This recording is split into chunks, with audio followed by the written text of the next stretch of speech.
नमस्कार दोस्तों। हर यात्रा की शुरुआत होती है एक सोच से, और मेरी इस बार की यात्रा थी कुछ खास। मैं निकला अपने परिवार और रिश्तेदारों के साथ ओडिशा की ओर। एक ऐसी धरती जो आस्था, संस्कृति और प्रकृति से भरपूर है।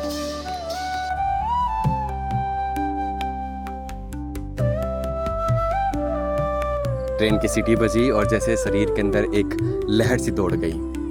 खिड़की से बाहर भागते खेत, नीले आसमान में उड़ते पंछी और ट्रेन की लयबुद्ध आवाज, सब कुछ मन को सुकून दे रहा था। हमने रास्ते भर गप्पे लड़ाए, चाय की कुल्हड़ पी, स्टेशन पर बिकती वो पूरी सब्जी। ट्रेन यात्रा का अपना ही मजा है। हमारी मंजिल थी जगन्नाथपुरी। पुरी पहुंचते ही सबसे पहले हम पहुंचे श्री जगन्नाथ मंदिर।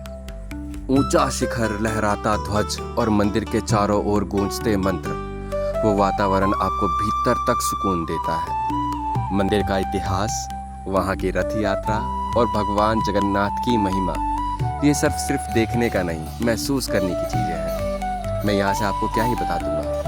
खैर, वहाँ का महाप्रसाद जो हजारों लोगों में बंटता है लेकिन कभी कम नहीं होता, वो एक चमत्कार ही तो है। हमने घंटों मंदिर के प्रांगण में बिताए, बस बैठकर और शांति को आत्मसात करते हुए। मंदिर के बाद हम पहुंचे पुरी का गोल्डन बीच। सुनहरी रेत, नीला समंदर और लहरों की मधुर आवाज, सब कुछ जैसे किसी फिल्म का एक सीन चल रहा हो। हमने समंदर के किनारे दौड़ते बच्चों को देखा, नारियल पानी पिया और बस एक दूसरे के साथ में एक सुकून को हमने महसूस किया।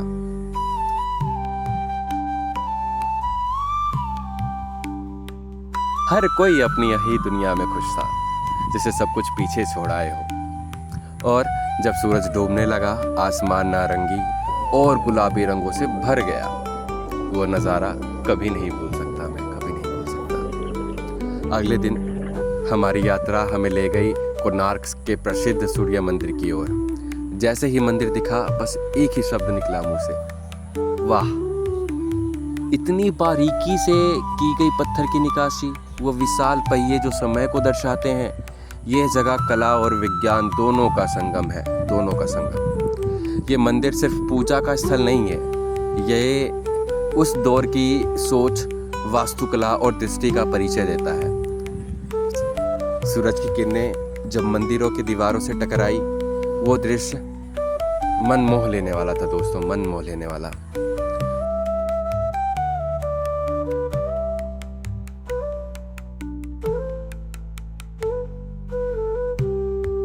हमने आगे बढ़ते हुए भुवनेश्वर में स्थित लिंगराज मंदिर के दर्शन किए। इस मंदिर का इतिहास 1000 साल से भी पुराना है और आज भी इसकी भव्यता वैसी की वैसी ही है।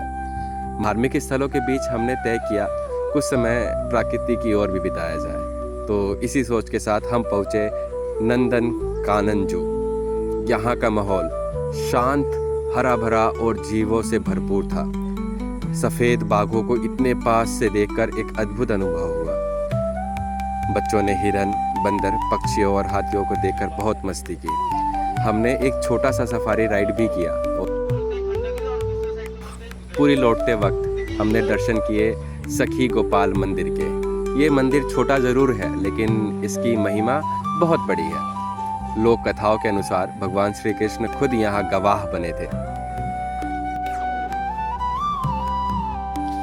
मंदिर का वातावरण बेहद शांत और ग्रामीण परिजनों से जुड़ा हुआ था। यहाँ आकर महसूस किया कि भक्ति सिर्फ भव्यता में नहीं, सरलता में भी होती है। ओडिशा की संस्कृति दिल से जुड़ी बातें हैं।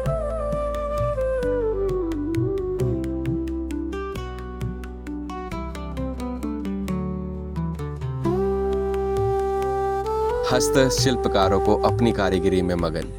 सड़क किनारे मिलने वाला वो मटका दही, आलू चाप, दालमा, वहाँ की मिठाइयाँ, क्या स्वाद था यार, क्या स्वाद था उसका। अब और फिर वक्त भी आ गया जब हमें वापस लौटना था। ट्रेन के उस कोच में बैठकर हम सब शांत थे, शायद मन में उन लम्हों को समेट रहे थे हम। ये सफ़र सिर्फ जगहों का नहीं था, ये आत्मा का सफ़र था। हमने सिर्फ इन नई चीज़ों को देखी ही नहीं बल्कि खुद को और करीब से जाना। ओडिशा, आपने हमें सिर्फ यादें नहीं दी, आपने हमें जुड़ाव दिया। इसी के साथ अगली बार फिर मिलेंगे, लेकिन तब तक ये यादें हमारे साथ रहेंगी। धन्यवाद ओडिशा इस खूबसूरत यात्रा के लिए।